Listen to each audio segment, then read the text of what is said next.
بسم اللہ الرحمن الرحیم الحمد للہ رب العالمین والصلاة والسلام علی سیدنا وشفیعنا ابی القاسم محمد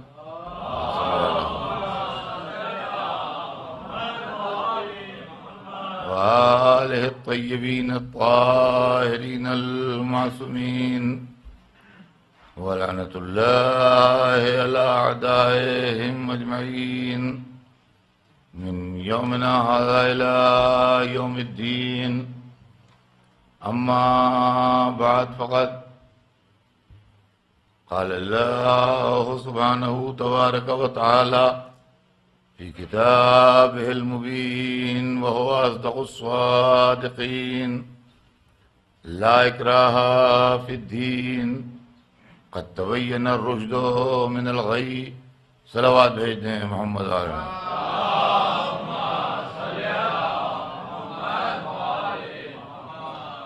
خداوند عالم قرآن مجید میں ارشاد فرما رہا ہے کہ دین کے معاملے میں کوئی جبر نہیں ہے، کوئی زبردستی، کوئی زیادتی نہیں ہے۔ قد تبین الرشد من الغی، ہدایت کو گمراہی سے الگ کر کے اور واضح کر کے بتایا جا چکا ہے۔ عزیزان محترم، ہمارے آپ کے درمیان جو گفتگو کا سلسلہ ہے وہ یہ ہے کہ دین جو اللہ کی طرف سے آیا تھا وہ 3 مرحلوں میں مکمل ہوا۔ پہلا مرحلہ دین کا بنایا جانا، دوسرا مرحلہ دین کا پہنچایا جانا، اور تیسرا مرحلہ دین کا بتایا جانا، اس کا ایکسپلینیشن، اس کی توضیح و تشریح اللہ کی مرضی کے مطابق اور رسول نے جیسا کہا اس کے مطابق۔ اب گفتگو یہ ہے کہ عالم اسلام نے اس تیسرے مرحلے پر اختلاف کیا اور ہم پر یہ الزام رکھا کہ ہم صحابہ کرام کو نہیں مانتے، ہم صدر اول کو نہیں مانتے، ہم صرف اپنے اماموں کے ذریعے دین کو سمجھنے کی کوشش کرتے ہیں۔ پہلی بات تو یہ ہے کہ اگر ہم اپنے اماموں کے ذریعے دین کو سمجھنے کی کوشش کرتے ہیں تو امام کیا بعد کے آئے ہوئے لوگ ہیں جو ہم پہلے کے لوگوں کو چھوڑ کے بعد کے لوگوں سے سمجھتے ہیں؟ یا امام کسی دوسری فیملی کے تھے جن کا کوئی تعلق رسول اللہ سے نہیں تھا اور یہ صدر اول کے لوگ رسول اللہ سے متعلق تھے، ان کو سمجھنے کی کوشش کرتے ہیں؟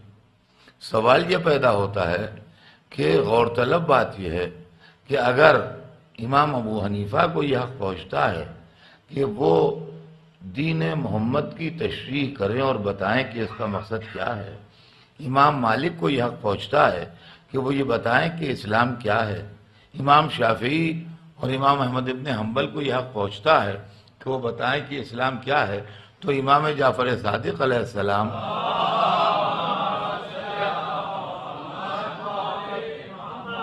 جو اسی خاندان سے ہیں جس خاندان سے رسول اللہ تھے، اسی نسل سے ہیں جس نسل سے رسول اللہ تھے، اسی گھر میں پیدا ہوئے جس گھر میں رسول اللہ پیدا ہوئے، اور انہی گودیوں میں پلے جو رسول کی گودیاں تھیں اور رسول کی گودیاں تھیں، ان کو کیوں ڈیبار کیا جا رہا ہے کہ وہ نہیں بتا سکتے باقی سب بتا دیں گے؟ اس کا ریزن ہمارے سامنے کوئی لایا جائے کہ یہ ہے۔ تو عزیزان گرامی، جیسا میں نے کل آپ کی خدمت میں عرض کیا، کل میں نے آپ کی خدمت میں 2 باتیں عرض کی تھیں۔ ایک بات تو یہ کہ یہ الزام کہ ہم صحابہ کرام کو نہیں مانتے یہ غلط ہے، یا ان کا احترام نہیں کرتے یہ غلط ہے، اور جو بات تھی صاف صاف وہ کہہ دی تھی کہ مسئلے پوچھنے ہم نہیں جاتے ہیں۔ مسئلے پوچھنے اس لیے نہیں جاتے ہیں کہ ہمارے پاس مولا کائنات علی ابن ابی طالب موجود ہیں،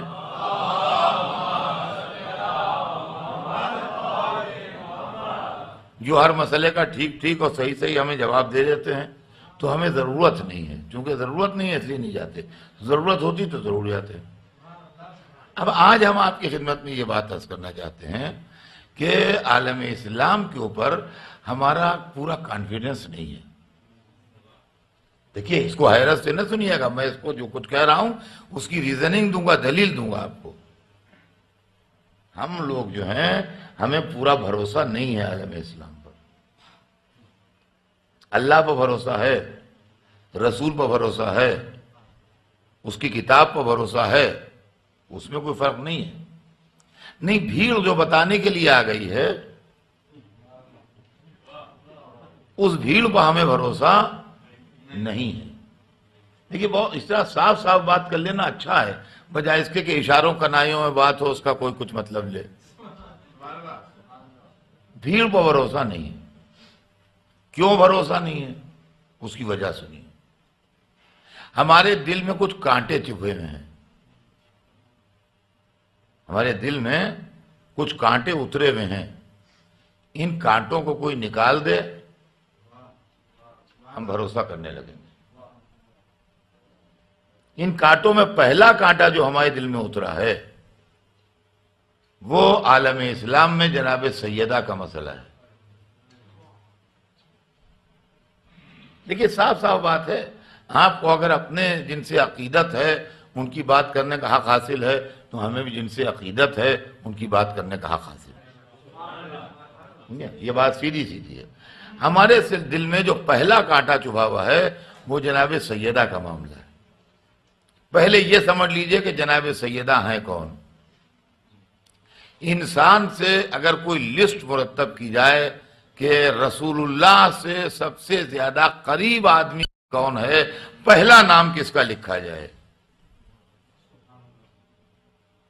سب سے پہلا نام رسول اللہ کے بعد جو ان سے سب سے زیادہ کلوز ہو اور سب سے زیادہ قریب ہو، پہلا نام کس کا لکھا جائے؟ تو عزیزان گرامی، دنیا میں آپ اپنے حساب سے سوچئے کہ اگر آپ کے سلسلے کے نام لکھے جا رہے ہوں کہ یہ دوست ہیں اور یہ عزیز ہیں اور رشتہ دار ہیں اور یہ خاندان والے ہیں اور یہ بھائی ہیں، یہ بھتیجے ہیں اور یہ کزن ہیں اور یہ ساتھ کے پڑھے ہوئے ہیں اور یہ دفتر کے کلیگ ہیں، یہ سبھی لوگ آپ سے متعلق ہیں، تو آپ کے نام کے ذیل میں یہ سب نام لکھے جائیں گے. تو آپ کے یہاں آپ کے نام کے بعد سب سے پہلا نام کس کا لکھا جائے گا؟ آپ کے نام کے بعد سب سے پہلا نام جو لکھا جائے گا وہ آپ کی اولاد کا نام لکھا جائے گا. اور دنیا میں ہر انسان کے نام کے ساتھ جو پہلا نام لکھا جائے گا وہ اس کی اولاد کا لکھا جائے گا. اس لیے کہ انسان سے اس کی اولاد جتنا قریب ہوتی ہے اور جتنا کلوز ہوتی ہے اتنا کلوز دوسرا کوئی نہیں ہے. تو رسول اللہ کے بعد جب دوسرا نام رسول اللہ سے سب سے قریب لکھا جائے گا وہ جناب فاطمہ زہرا کا نام ہے.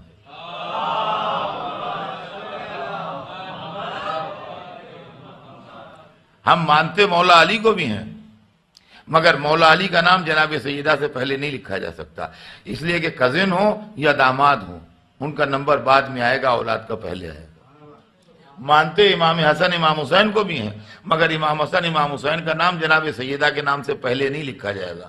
اس کی وجہ یہ ہے کہ نواسے ہمارے دل کا ٹکڑا ہوتے ہیں، نواسے پوتے جو بھی ہوتے ہیں آدمی کے وہ اس کی جان و روح ہوتے ہیں، یہ بات صحیح ہے. مگر پوتا ہوتا ہے بیٹے کی وجہ سے، نواسا ہوتا ہے بیٹی کی وجہ سے، سمجھا؟ تو بیٹی پہلے ہے، نواسا بعد میں ہے، بیٹا پہلے ہے، پوتا بعد میں ہے.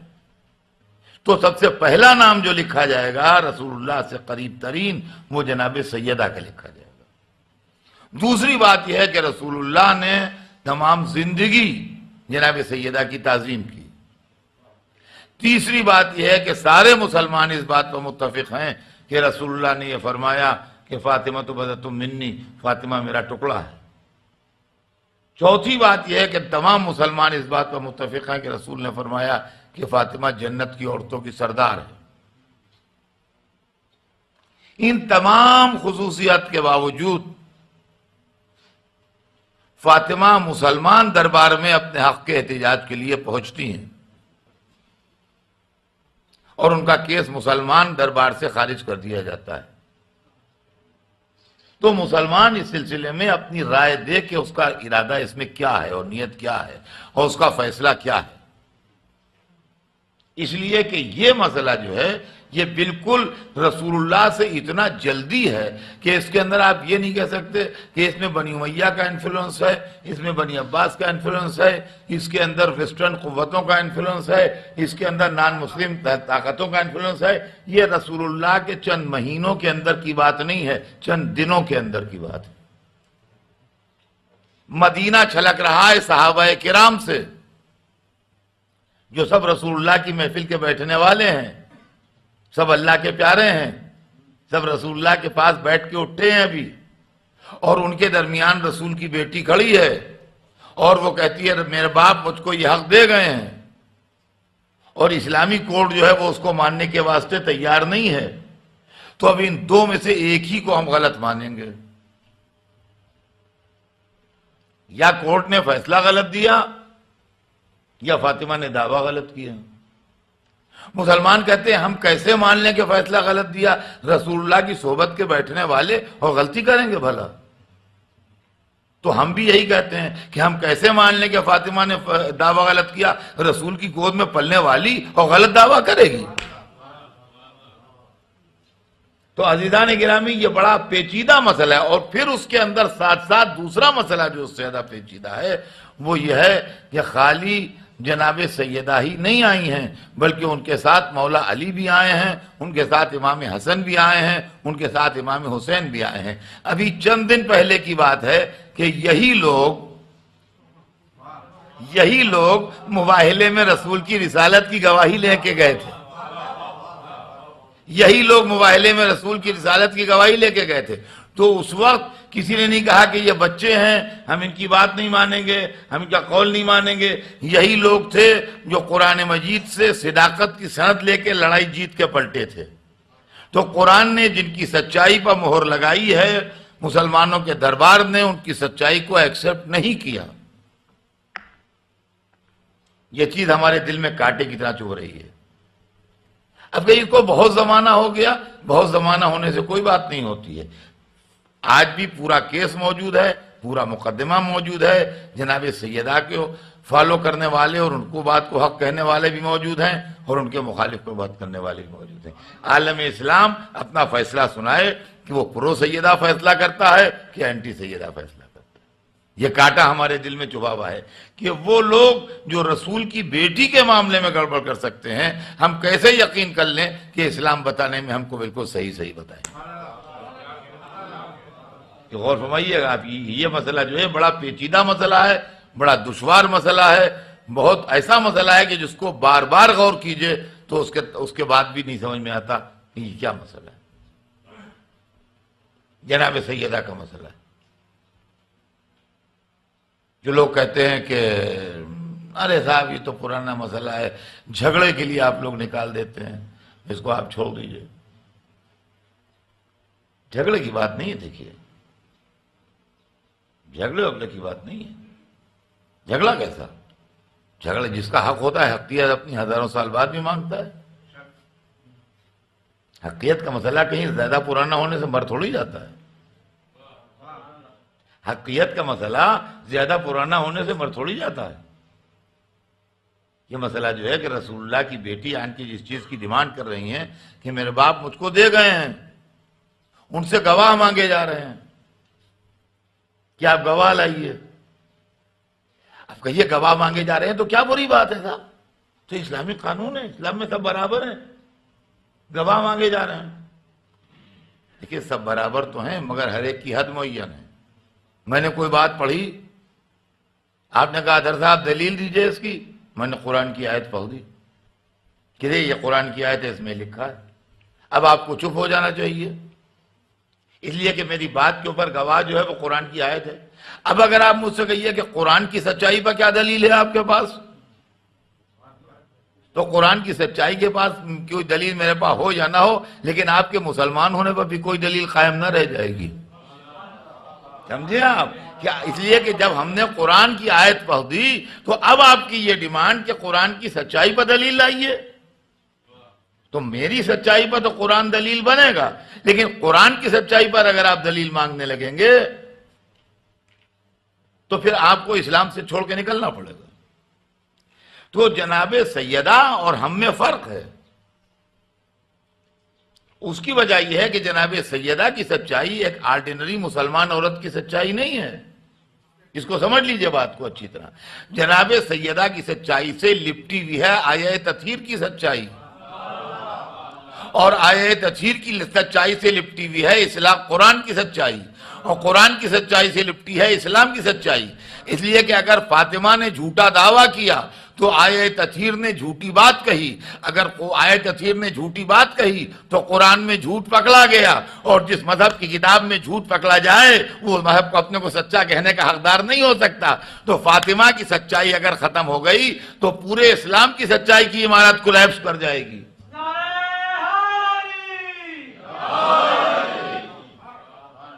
اور فرما رہے ہیں. تو ایک مسئلہ جناب فاطمہ زہرا کا مسئلہ ہے کہ جو ہمارے دل میں کانٹے کی طرح چبھ رہا ہے.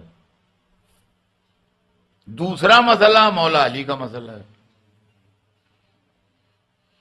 اب آپ کہیے کہ مولا علی کا کیا مسئلہ ہے؟ 70 برس تک ممبروں پر علی برے کہے گئے، ہر جمعے میں، ہر جماعت میں، ہر عید میں، ہر بقرعید میں، ہر ممبر پر جب بھی مولا علی کا ذکر آیا جان بوجھ کے لایا گیا اور ان کو برا کہا گیا. سننے والے کون تھے؟ نہ کفار تھے، نہ یہودی تھے، نہ نصارہ تھے. وہ مسلمان تھے جو جمعے میں شریک ہوتے ہیں،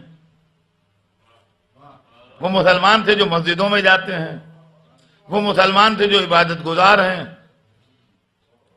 اور علی کو برا کہنے والا کون؟ ممبر پر امام جمعہ.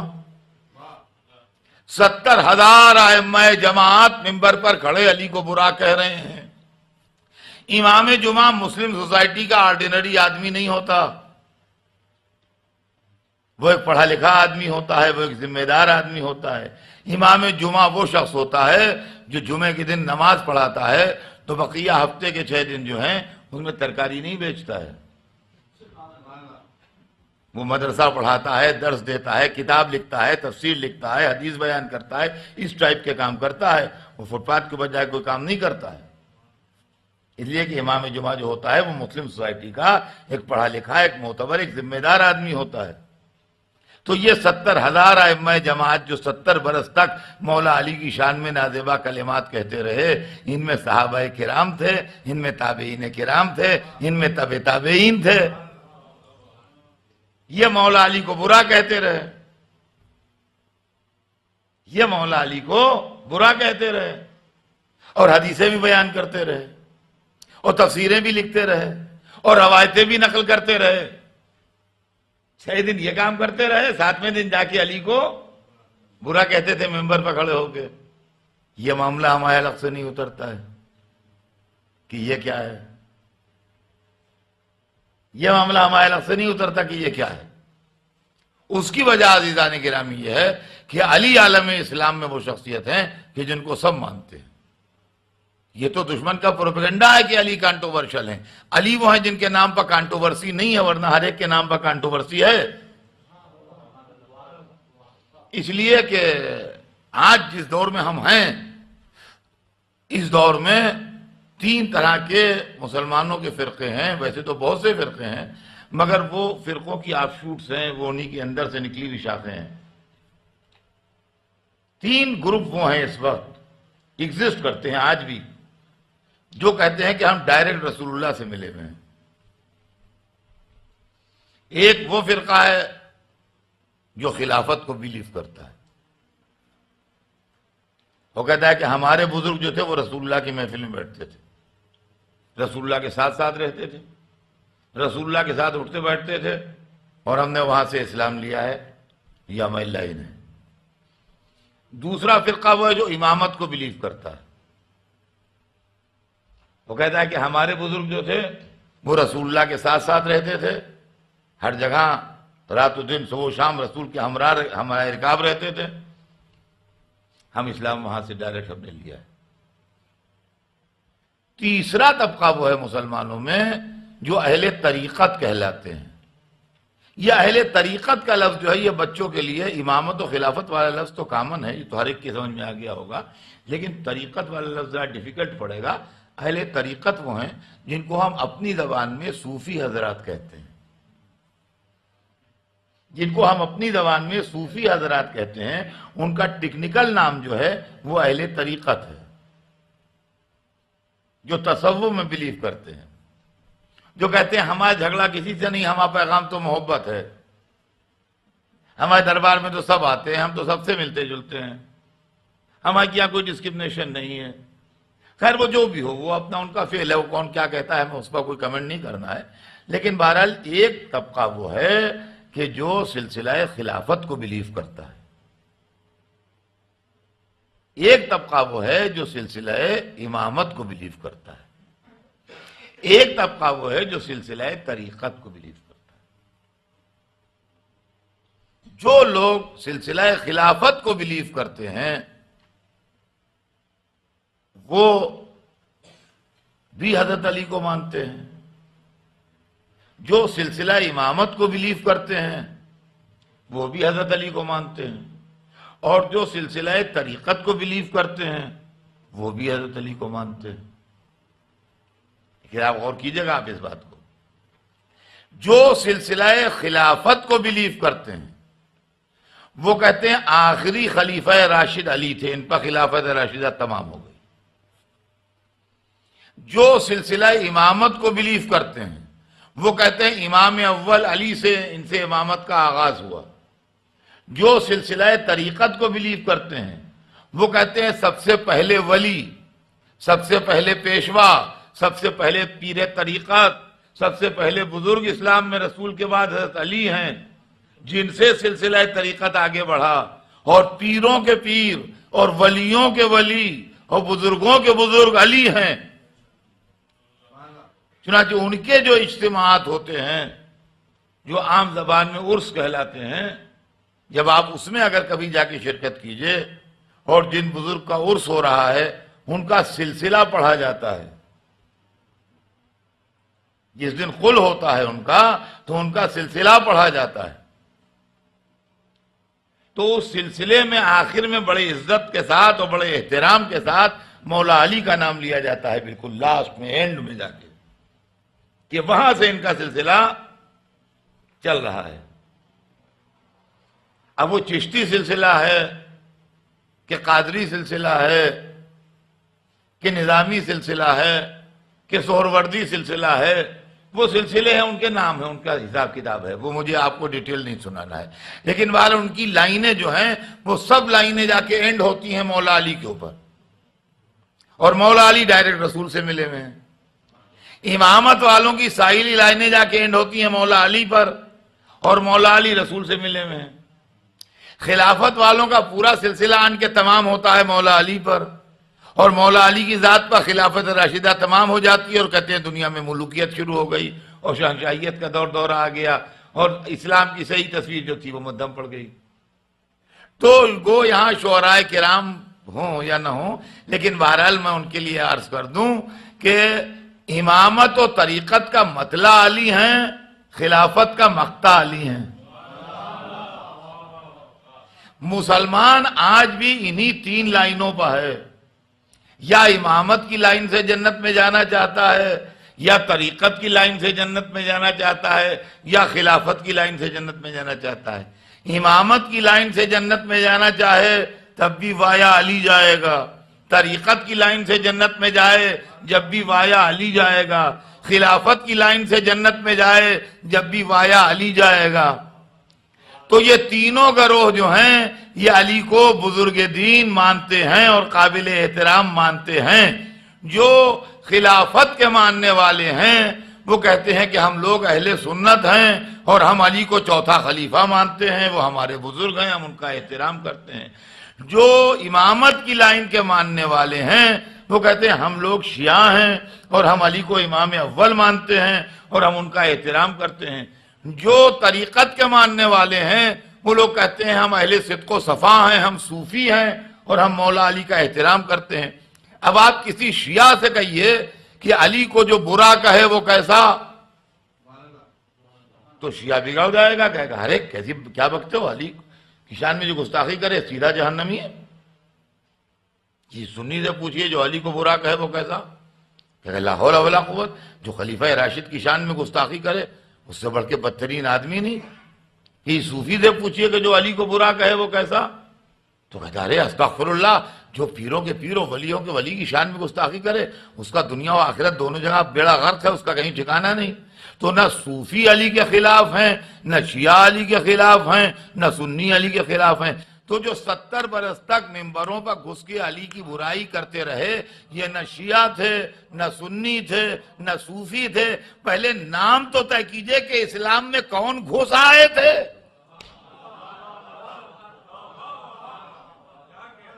پہلے یہ تو فیصلہ کیجئے کہ یہ اسلام میں گھس کون آئے تھے، جن کا نہ ادھر تعلق ہے، نہ ادھر تعلق ہے، نہ ادھر تعلق ہے۔ یہ کون سے ٹیررسٹ تھے جن کے رہنے کا کوئی گھر نہیں ہے؟ صلوات بھیج دیں محمد وعلی۔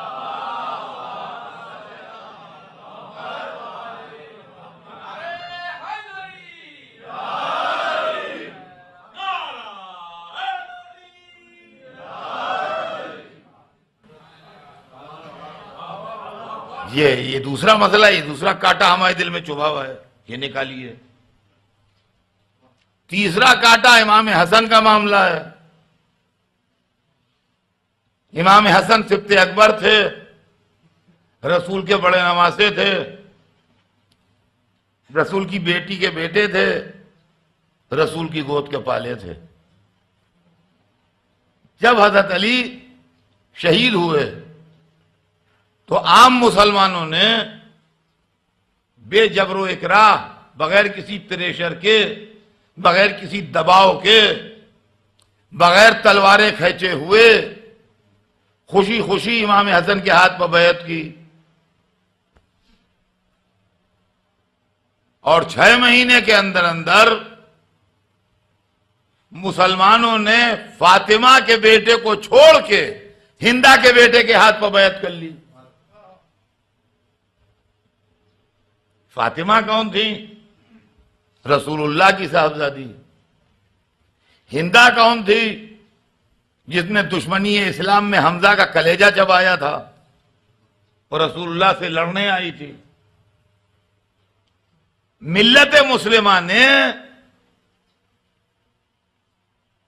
حسن کو چھوڑ کے معاویہ کے ہاتھ پر بیعت کی، محمد کے نواسے کو چھوڑ کے ابو سفیان کے پوتے کے ہاتھ پر بیعت کی، ابو سفیان کے بیٹے کے ہاتھ پر بیعت کی۔ جی یہ ہسٹوریکل فیکٹ ہے، اس سے کوئی ڈینائی نہیں کر سکتا۔ ہر آدمی ایک چھوٹی سی کتاب میں دیکھے پڑھ لے گا۔ یہ ہوا کہ نہیں ہوا، آپ اسلام کی تاریخ میں پڑھیے۔ پھر اس کے بعد امام حسین کا مسئلہ ہے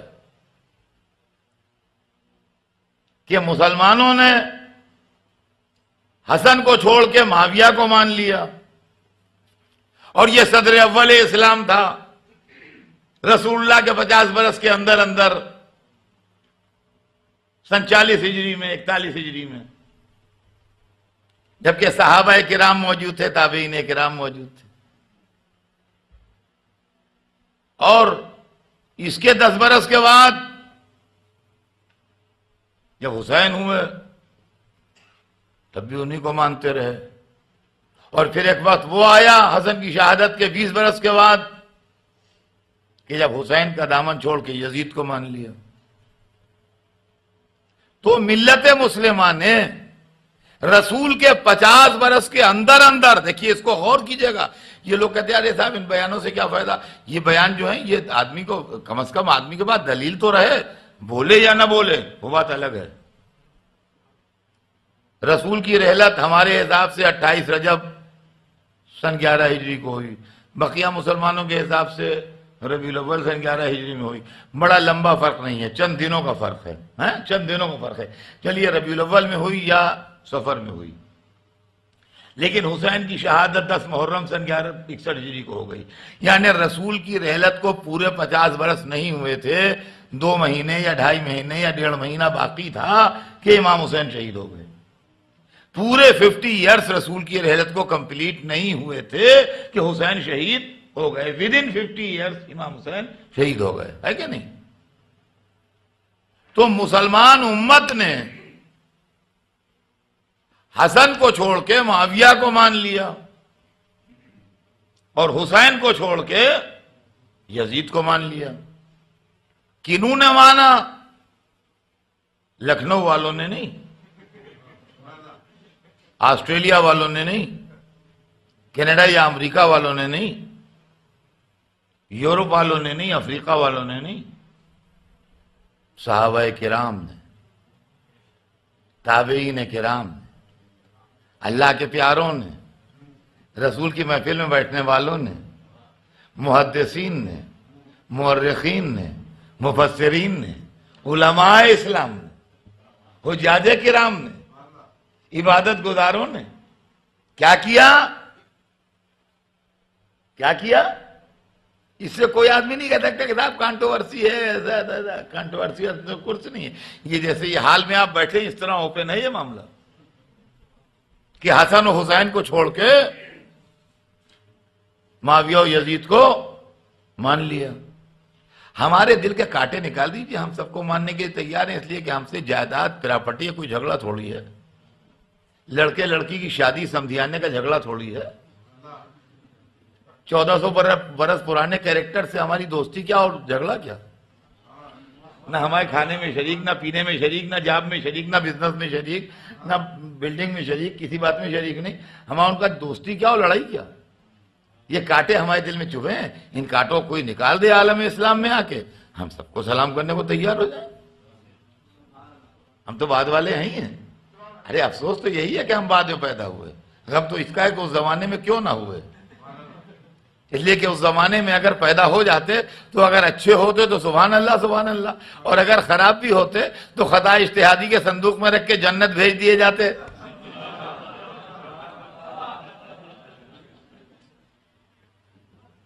مشکل تو یہی ہے کہ اس زمانے میں پیدا ہوئے۔ تو عزیزان گرامی، یہ امت مسلمہ وہ ہے کہ اس نے رسول کے 50 برس کے اندر اندر حسن و حسین کو چھوڑ کے معاویہ و یزید کو مان لیا۔ اب آپ مجھ سے ایک چھوٹی سی مثال سن لیجئے، اس لیے کہ میں تو بچوں کو سمجھانے کی کوشش کرتا ہوں۔ میرے پاس 2 اتنے بڑے بڑے ہیرے ہیں، ڈائمنڈ، جو میرے بزرگوں سے مجھے وراثت میں ملے، میرے فور فادر سے، میرے باپ دادا سے مجھ کو ملے ہیں، آئے ہیں میرے پاس، اور آج میرے پوزیشن میں ہیں، اور اتنے بڑے بڑے ڈائمنڈ ہیں، اور ساری دنیا سے ڈائمنڈ کے ماہر آتے ہیں، جویلرز آتے ہیں، اینٹیکس کے ماہرین آتے ہیں، بیلجیم سے آتے ہیں، امریکہ سے آتے ہیں، پوری دنیا سے آتے ہیں۔ وہ دیکھتے ہیں ان کو، وہ کہتے ہیں کہ اس کی دنیا میں کوئی مثال ہی نہیں، ان 2 ڈائمنڈز کا دنیا میں کوئی جواب ہی نہیں ہے۔ نہ برطانیہ کے شاہی خزانے میں ایسے ڈائمنڈ ہیں،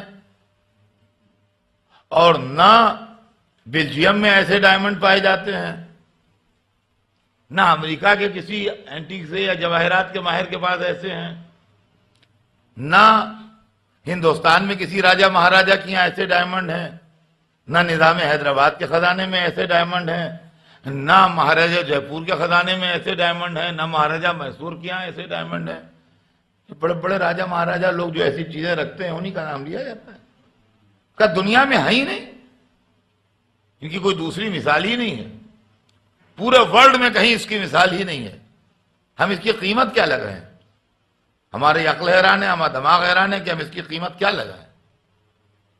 اس کی قیمت تو کچھ ہے ہی نہیں، اس کی قیمت تو دماغ میں دھما فیل ہوا جاتا ہے، کتنے بلین ڈالر ہے، کتنے ٹریلین ڈالر ہے اس کی قیمت، ہم اندازہ ہی نہیں لگا سکتے۔ بس یہ تو قدرت خدا ہے جو اس نے 2 ایسے ڈائمنڈ پیدا کر دیے، اس کی کوئی قیمت نہیں، بے قیمت، میچ لیس اور پرائس لیس یہ چیز ہے، بس کا اندازہ کچھ نہیں لگایا جا سکتا۔ لیکن دنیا میں اس کی کوئی دوسری مثال ہی نہیں ہے، اس سے ملتے جلتے بھی نہیں ہیں، اس سے تھوڑے کم بھی نہیں ہیں، لہذا ہم اس کا کوئی اندازہ ہی نہیں لگا سکتے۔ ایسے 2 ڈائمنڈ میرے پاس۔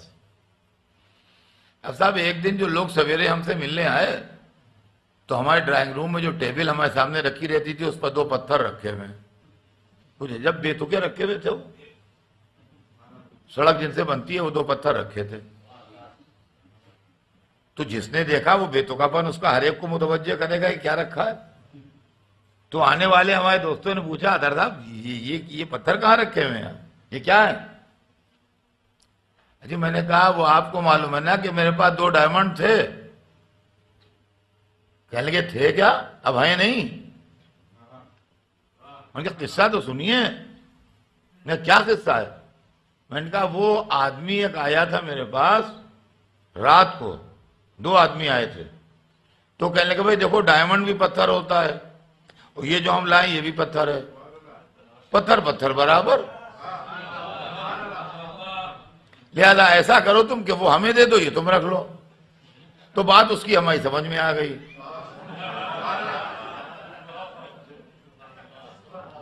تو ہم نے سیف سے نکال کے وہ دونوں اس کو دے دیے اور یہ رکھ لیے.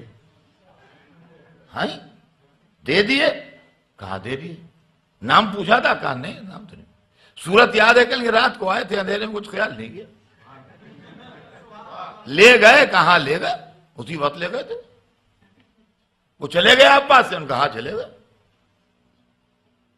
آپ یقین مانیے کہ اگر میں صحیح کہہ رہا ہوں اور واقعاً ایسا ہوا ہے تو کسی میڈیکل سرٹیفکیٹ کی ضرورت نہیں ہے. یقین مانیے میں پاگل ہو گیا. اب بیکار ہے ڈاکٹر کو دکھانا ہو، پیسہ خرچ کرنا ہو، اسپتال لے جانا، یہ سب پاگلپن خود ہے.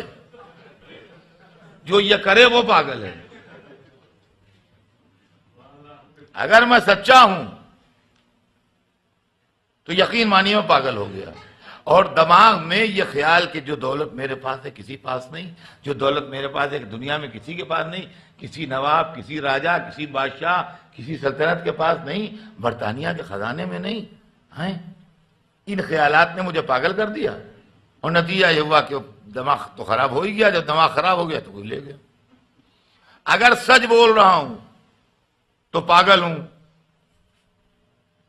اور اگر سچ نہیں بول رہا ہوں دھوکہ دے رہا ہوں آپ کو، اور میں نے وہ چھپا دیے ہیں کہیں اور یہ قصہ کر کے سنا رہا ہوں، تو اس کا مطلب یہ ہے کہ یہ ڈائمنڈ چونکہ خاندانی ہے لہذا اس میں میرے بھائیوں کا بھی حصہ ہے، میری بہنوں کا بھی حصہ ہے، میرے رشتہ داروں کا بھی حصہ ہے، سب کا شیئر ہے. چونکہ بڑا ہوں سب سے میں، لہذا کنٹرول میں میرے ہیں. میری نیت میں فطور آ گیا ہے. میں اس پوری دولت کو اپنے پاس رکھنا چاہتا ہوں تاکہ میرے بھائی کلیم نہ کر سکے، میری بہنیں کلیم نہ کر سکے، میرے رشتہ دار کلیم نہ کر سکے کہ ہمارا بھی شیئر لاؤ. لہذا میں کہہ دوں کہ میں نے تو غائب کر دیا، وہ تو ہو گئے، غائب تو ہے نہیں میرے پاس، میں کہاں سے دوں. اگر یہ واقعہ ہے تو اس کا مطلب اپنے بھائیوں، اپنے بہنوں، اپنے رشتہ داروں کا حق کھا رہا ہوں میں، تو میں چور ہوں. اگر جھوٹ بول رہا ہوں تو چور ہوں، اگر سچ بول رہا ہوں تو پاگل ہوں. لیکن بات اور سے سنیے گا، اگر واقعاً ایسا ہوا ہے کہ میں نے وہ ڈائمنڈ دے دیے ہیں رات کو کسی کو اور سچا ہوں اپنے بیان میں تو پاگل ہو گیا ہوں. اگر جھوٹ بول رہا ہوں تو اس کا مطلب یہ ہے کہ میں اپنے عزیزوں کا حق کھانا چاہتا ہوں تو میں چور ہوں جو ان کا مال چرانا چاہتا ہوں جھوٹ بول کے. پاگل ہو یا چور ہو، جو اس پر بھروسہ کرے اس کی عقل کا خدا حافظ. نہ پاگل پر بھروسہ کیا جا سکتا ہے نہ چور پر بھروسہ کیا جا سکتا ہے. جو پاگل پر بھروسہ کرے وہ بھی قابل اعتراض، جو چور پر بھروسہ کرے وہ بھی قابل اعتراض. ہم سے دنیا کہتی ہے کیوں نہیں مانتے؟ ہم کہتے ہیں وہ امت جو حسن و حسین کو چھوڑ کے معاویہ و یزید کو لے لے یا پاگل ہے یا چور ہے.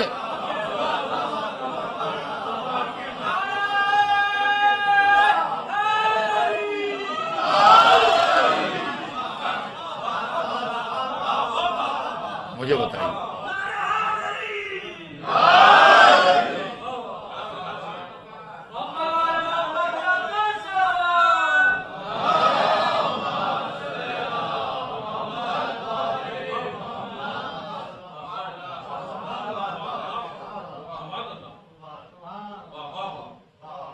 جس کے پاس ایسے دو ہیرے ہوں جو آدم سے لے کے عیسیٰ تک عصمت کے خزانے میں کہیں نہ نکلیں.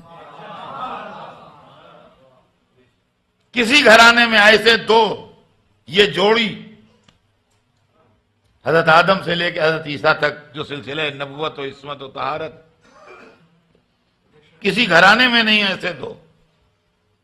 جس امت کو ایسے دو رہبر مل جائیں، الحسن والحسین سیدہ شباب اہل جنہ، حسن و حسین سردار ہیں جوانان اہل جنت کے، دونوں سوار دوش رسول، دونوں شریک آیہ تطہیر، دونوں شریک آیہ مباہلہ، دونوں شامل کسا، دونوں کے لیے طعام جنت آیا، دونوں کے لیے رسول مرکب بنے.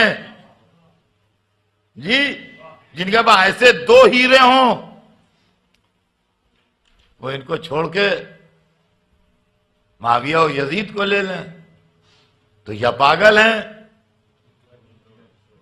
یا تو امت پاگل ہو گئی جو نیک و بد میں امتیاز نہ کر سکی، یا چور ہیں، مال خدا کھانے کے داؤں میں ہیں.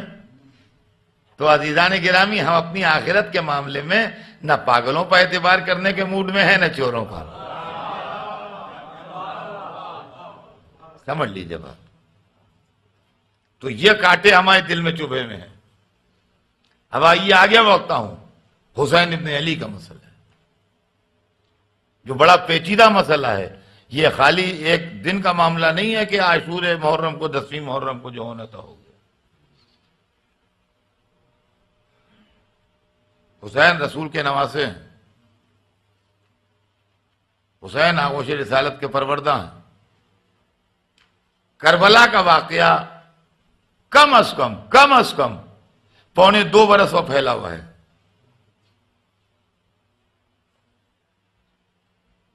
یہ شروع ہوتا ہے 26ویں رجب سے. 26ویں رجب سن 60 ہجری اس واقعے کا آغاز ہوتا ہے، شروعات ہوتی ہے 26ویں رجب سن 60 ہجری، جب امام حسین مسجد میں نماز پڑھ رہے ہیں، مغرب عشاء کی نماز سے فارغ ہو چکے ہیں اور تعقیبات میں مشغول ہیں، دعائیں پڑھ رہے ہیں اور مسجد کے گوشے میں بیٹھے دعائیں پڑھ رہے ہیں.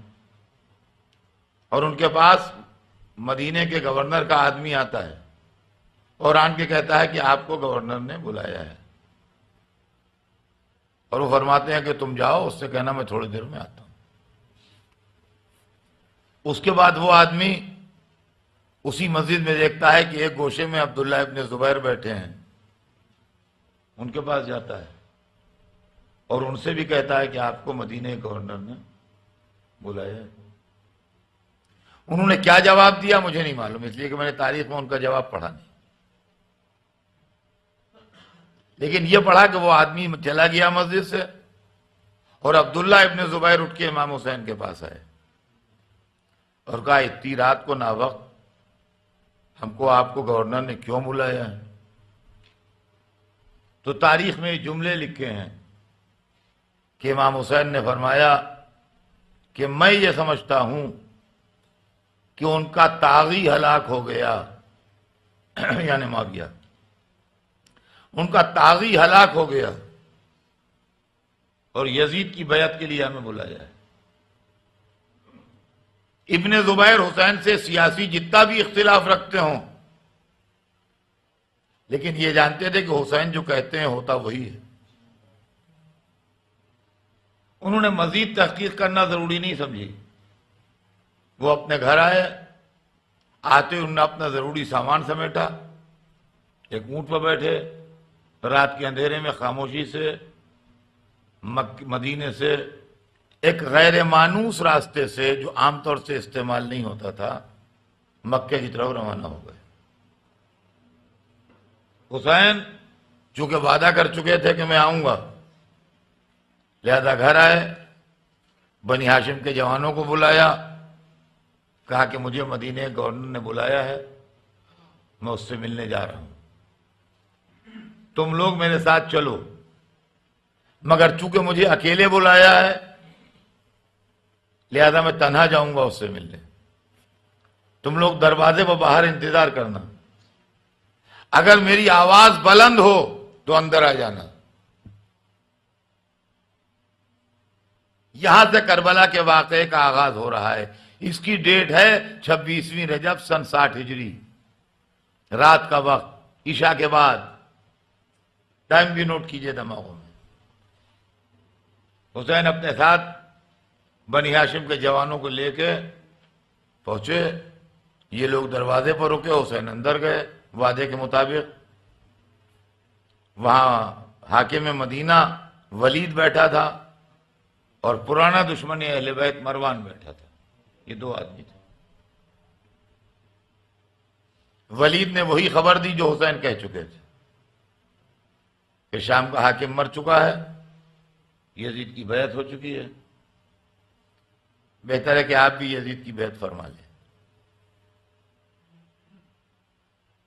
تو حسین نے کہا رات کے اندھیرے میں میرے جیسے آدمی سے تم بیعت لے رہے ہو؟ دن کی روشنی میں جب سب کو بلانا تو مجھے بلانا.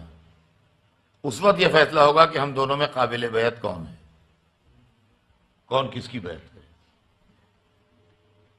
جو اس نے بات کہی تھی اس کا جواب دے دیا. اب حسین اٹھنے لگے. اٹھنے لگے تو ولید سے کہا مروان نے کہ ابھی ابھی ان کا سر کاٹ لو، ورنہ یہ چلے گئے تو خون کے دریا میں ڈوب کے تم ان تک پہنچو گے.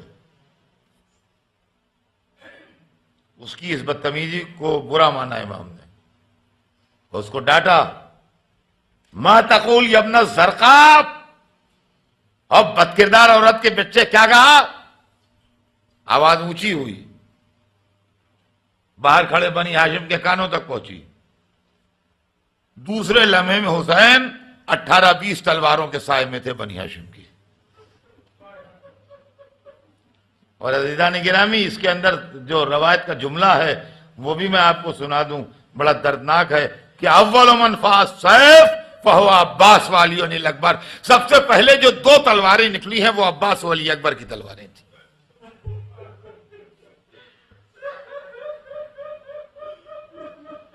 اب اگر حسین اشارہ کرتے تو مروان و ولید کے لاشیں تڑپ رہے ہوتے ہیں، مگر امام کا مقصود یہ نہیں تھا. واپس آ گئے. پورے مدینے میں اعلان ہو گیا کہ حسین بیعت سے انکار کر رہے ہیں اور مدینہ چھوڑ رہے ہیں. 27ویں رجب کا دن حسین نے گزارا. نانا کے روضے پہ گئے، ماں کے مزار پہ گئے، بھائی کی لحد پہ گئے. خواتین جو گھر کی تھیں، بزرگ بی بی ام البنین اور بی بی ام سلمہ، ان سے ملے. حسین نے یہ دن ملنے جلنے میں گزارا. بنی ہاشم کے جوانوں نے یہ دن سفر کی تیاری میں گزارا. اور 28ویں رجب کو حسین دن کی روشنی میں علی الاعلان شہر عام سے یہ کہتے ہوئے مدینے سے روانہ ہو گئے کہ میں یزید کی بیعت نہیں.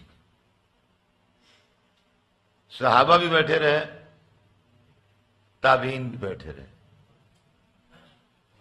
حسین مکے پہنچ گئے. مکہ عالم اسلام کا دل ہے. مکے میں ہر وقت 10 5 20 150 غیر باہر کے لوگ ملیں گے، اس لیے کہ طواف کے لیے، عمرے کے لیے، حج کے لیے مکے میں لوگ آتے رہتے ہیں. کبھی بھی آپ مکے چلے جائیے، ایسا نہیں ہے کہ صرف آپ کو مکے کے لوگ ملیں باہر کے نہ ملیں. ہر وقت مکے میں آپ کو باہر کے لوگ ملیں. حسین مکے چلے گئے، لوگ آتے رہے، حسین سے ملتے رہے، حسین اپنا موقف واضح کرتے رہے، حق و باطل کا فرق سمجھاتے رہے. یہاں تک کہ حج سیزن شروع ہوا، ساری دنیا سے لوگ مکے آنے لگے. جو آتے تھے وہ حسین سے ملتے تھے، حسین اپنا موقف واضح کرتے تھے. یہاں تک کہ وہ دن شروع ہو گئے. اب مکے کی آبادی کلائمیکس پر پہنچ گئی. یہاں تک کہ 8ویں ذی الحجہ آ گئی. جو لوگ حج کو جا چکے ہیں وہ جا چکے ہیں، جو نہیں گئے ہیں اللہ ایسے حالات پیدا کرے کہ وہ جائیں.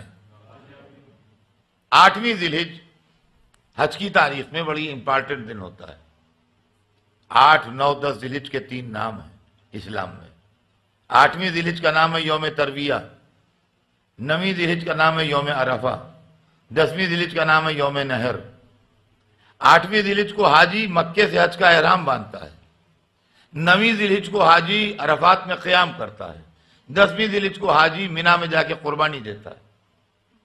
یہ ایک پروسیس ہے حج کا۔ جی ہاں، تو جتنے حاجی ہیں اس سال کے 8ویں ذیلحج کو سب کے سب مکے میں ہونا ضروری ہے، ورنہ ان کا حج نہیں ہوگا۔ اسی لیے حسین نے روانگی کی تاریخ 8ویں رکھی، تاکہ کوئی یہ نہ کہہ سکے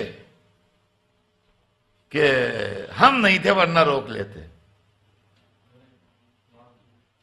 اور ظہر کے وقت باب ابراہیم پر ہلچل محسوس ہوئی اور لوگوں نے دیکھا حسین اس طرح داخل ہو رہے ہیں حرم میں کہ دوہرے انسانی حلقے میں ہیں۔ حسین کو بنی ہاشم کے جوان اپنے حلقے میں لیے ہیں اور بنی ہاشم کے جوانوں کو حسین کے شیعہ اپنے حلقے میں لیے۔ شیعوں کے حلقے میں جوانان بنی ہاشم ہیں اور جوانان بنی ہاشم کے حلقے میں حسین ابن علی۔ دوہرے انسانی پروٹیکشن و حلقے میں حسین مکے کے اندر حرم کے اندر داخل ہو رہے ہیں، مسجد الحرام میں، اور یہ کہتے ہوئے آ رہے ہیں کہ اس خدا کی قسم جس کے قبضے میں میری جان ہے، میں موت سے نہیں ڈرتا ہوں۔ میں اپنے حج کو عمرے سے بدل کے اس لیے جا رہا ہوں کہ یہاں حاجیوں کے بھیس میں قاتل آ گئے ہیں، اور میں یہ نہیں چاہتا کہ اس زمین پر میرا خون بہے اور اس زمین کے احترام میں فرق آئے۔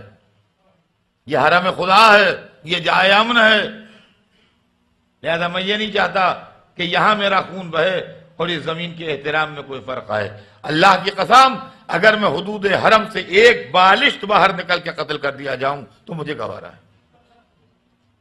حد حرم کی تمام ہو جائے اور میں ایک بالش اس طرف چلا جاؤں اور اس کے بعد قتل ہو جاؤں تو مجھے قتل ہونا گوارا ہے، لیکن حدود حرم کے ایک بالش اندر قتل کر دیا جاؤں یہ مجھے گوارا نہیں ہے۔ یہ کہتے ہوئے حسین آئے ہیں اور انہوں نے اپنے حج کو عمرے سے بدلا ہے اور ارکان عمرہ انجام دے رہے ہیں، اور عالم یہ ہے کہ دوہرا انسانی حلقہ ان کو اپنے حصار میں لیے ہے۔ یہ کون سی تاریخ تھی؟ یہ 8ویں ذیلحج تھی۔ 1 مہینہ 2 دن کے بعد یہی حسین کربلا میں اکیلے کھڑے تھے۔ عزیزان گرامی، یہ عجیب و غریب منزل ہے جو میں آپ کو سنا رہا ہوں۔ حسین مکے سے چلے گئے، حاجی اللہم لبیک کہتے رہ گئے، صحابہ و تابعین اور اسلام کے چاہنے والے، آج وقت تمام ہو گیا، یہ میرا سلسلہ بیان آج تمام نہیں ہو پائے گا، یہ کل آگے بڑھے گا۔ آج تو آپ صرف اتنا ذہن میں رکھیے، یہ تصویر اپنے ذہن میں رکھیے گا کہ حسین دوہرے انسانی حلقے میں حدود حرم سے باہر جا رہے ہیں، بنی ہاشم حسین کو اپنے حلقے میں لیے ہیں اور شیعیان حسین، شیعیان علی بنی ہاشم کو اپنے حلقے میں لیے۔ حسین حدود حرم سے باہر نکل گئے۔ اب یہ تصویر کل آگے بڑھے گی۔ آج تو صرف اتنا عرض کر دوں کہ یہ وقت بھی 8ویں ذیلحج کا ذہن میں رکھیے، لیکن اب مجلس تمام ہونا چاہیے، چند منٹ ماتم ہوگا، اس کے بعد نماز ہوگی۔ اب مجلس کے ختم ہونے کا وقت آ گیا۔ اب 8ویں ذیلحج کو آپ ذہن میں رکھیے کہ 8ویں ذیلحج ہے، حاجی اللہم لبیک کہہ کے اپنی فکر میں ہے، اور ادھر حسین سفر غربت میں لمحہ بلمحہ مکے سے دور ہوتے جا رہے ہیں۔ ان کے ساتھ سیدانیاں ہیں، ان کے ساتھ بچے ہیں، ان کے ساتھ بنی ہاشم کے جوان ہیں، ان کے ساتھ ان کے کچھ چاہنے والے ہیں۔ ایک منظر وہ ہے کہ حاجیوں کا قافلہ مینا کی طرف جا رہا ہے، دوسرا منظر یہ ہے کہ حسین کا قافلہ حدود حرم سے نکل کے عراق کی طرف جا رہا ہے۔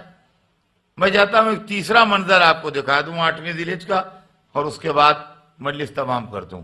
تیسرا منظر یہ ہے کہ ایک پردیسی مسافر شام کے قریب کوفے کی گلیوں میں اکیلا چل رہا ہے۔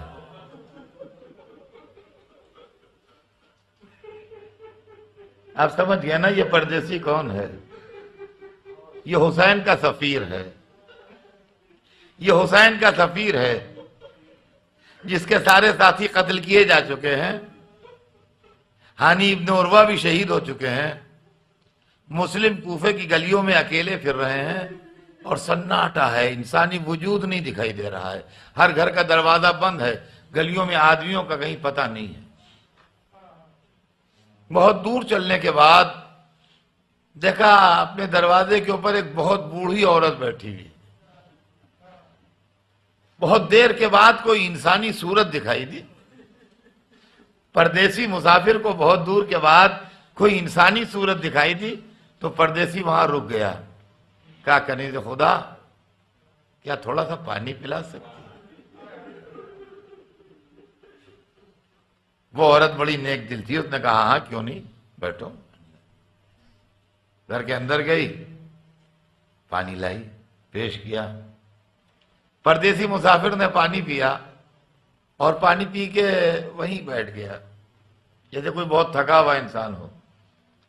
ضعیفہ نیک دل عورت تھی، اس نے جذبہ مادرانہ سے کہا کہ اب آپ اپنے گھر جائیے، آپ یہاں کہاں بیٹھے ہیں؟ آپ دیکھ رہے ہیں شہر کا کیا ماحول ہے، کیا دہشت پھیلی ہوئی ہے، آپ کے گھر والے آپ کا انتظار کر رہے ہوں گے، آپ کے بیوی بچے پریشان ہوں گے۔ پردیسی مسافر نے ٹھنڈی سانس لی، کہا وہ کہاں جائے جس کا گھر نہ ہو؟ ضعیفہ چوکی، کہا کیا آپ پردیسی ہیں؟ کہا ہاں میں یہاں پردیسی۔ ایک دم چوک اٹھی، کہا آپ کہاں کے رہنے والے ہیں؟ کہا میرا وطن مدینے میں ہے۔ اچھا ہم مدینے کے رہنے والے ہیں، اچھا آپ کس گھرانے سے تعلق رکھتے ہیں؟ کون سے خاندان سے ہیں؟ کہا میں بنی ہاشم سے ہوں۔ اور چوکی، بنی ہاشم یعنی ہمارے رسول کا گھرانہ؟ کہا ہاں۔ کہا آپ کا نام کیا ہے؟ کہا مسلم ابن عقیل۔ ایک دفعہ جیسے ضعیفہ کچھ یاد کر رہی ہے، اپنی میموری پر زور دے رہی ہے، سوچتی رہی مسلم ابن عقیل، ابن عقیل، وہی عقیل تو نہیں جو علی کے بھائی تھے، وہ عقیل تو نہیں جو علی کے بھائی تھے۔ اور مسافر نے جواب دیا ہاں۔ ضعیفہ ہاتھ جوڑ کے کھڑی ہو گئی، شہزادے مجھے معاف کیجیے، میں نے آپ کو پہچانا نہیں، مجھ سے خطا ہو گئی، آپ جناب امیر المومنین کے بھتیجے، آپ میرے گھر میں تشریف لائیے، غریبانہ حاضر ہے، آپ کیوں کہہ رہے ہیں آپ کا گھر نہیں ہے؟ یہ آپ ہی کا گھر ہے، آپ اس گھر میں آئیے۔ اپنے گھر میں لے گئی، پانی تو پی لیا مسلم نے، مگر تاریخ لکھتی ہے کہ جب وہ کھانا لائی تو کھانا نہیں نوش کیا، رات بھر عبادت میں گزاری، اور سویرے جب دشمن کے گھوڑوں کی ٹاپوں کی آواز کانوں میں آنے لگی تو مسلم تیزی سے صلاح جنگ آراستہ کر رہے تھے، ضعیفہ ہاتھ جوڑ رہی تھی، خدا کے لیے شہزادے نہ جائیے۔ کہا کیسی باتیں کرتی ہے، کیا تیرے گھر میں تلوار چلوا دوں؟ کیا تیرے گھر میں تلوار چلوا دوں؟ مسلم تلوار لیے ہوئے باہر نکل آئے، اور خدا کی قسم اس بہادر کی شان یہ تھی کہ ایک ہاتھ میں تلوار تھی، دوسرا ہاتھ خالی تھا۔ روایت میں جو تلوار کی عزت پہ آ جاتا تھا وہ کٹ جاتا تھا، اور جو خالی ہاتھ کی عزت پہ آتا تھا اگر اس کو اٹھا کے پھینک دیا تو کوٹھے پہ اچھال دیا یا یوں کس کے زمین پہ پھینک دیا تو کھلونے کی طرح ٹکڑے ہو گیا۔ اس طریقے سے مسلم آگے بڑھ رہے تھے۔ جب ابن زیاد کو لکھا گیا اور فوج بھیج، تو انہوں نے کہا ایک آدمی کی گرفتاری کے لیے 12 آدمی بھیج دیے، اب اور کتنے چاہیے؟ تو وہاں سے جواب آیا کہ تو نے سلاح خانہ محمدی کی تلوار کے سامنے بھیجا ہے، لڑائی تھوڑی ہو رہی ہے، خالی تیرا لشکر کاٹا جا رہا ہے۔ تو وہاں سے اس نے لکھا یہ بنی ہاشم ہے، ان سے آمنے سامنے کی لڑائی میں تم کامیابی نہیں حاصل کر سکتے، ان کو دھوکے سے قتل کرو۔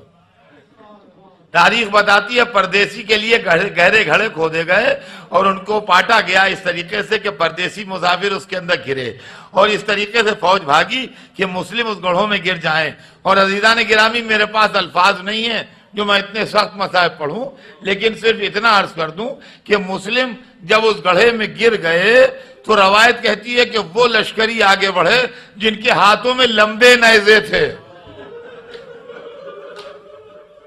بس صاحبان فہم کے لیے اتنا اشارہ کافی ہے، میں اس کی وضاحت نہیں کر سکتا. اور اس کے بعد زخمی شیر کو لیے ہوئے آئے. سلام ہو اس پر جو ایسا اکیلا تھا جس کو وصیت کرنے کے لیے کوئی نہ ملا. اے حسین، آپ کو وصیت کرنے کو سید سجاد مل گئے مگر مسلم کو وصیت کرنے کے لیے کوئی دوسرا نہ ملا. ظالم بالا خانے پہ گئے. مسلم نے آواز دی السلام علیکہ یا ابا عبداللہ. حسین کا قافلہ راستے میں تھا. مسلم کی لاش اوپر سے نیچے آئی، سر کوفے کے دارالامارہ پر، لاش کے پیر میں ریسمان ستم. مسلم کا جنازہ کوفے کی گلیوں میں پاما.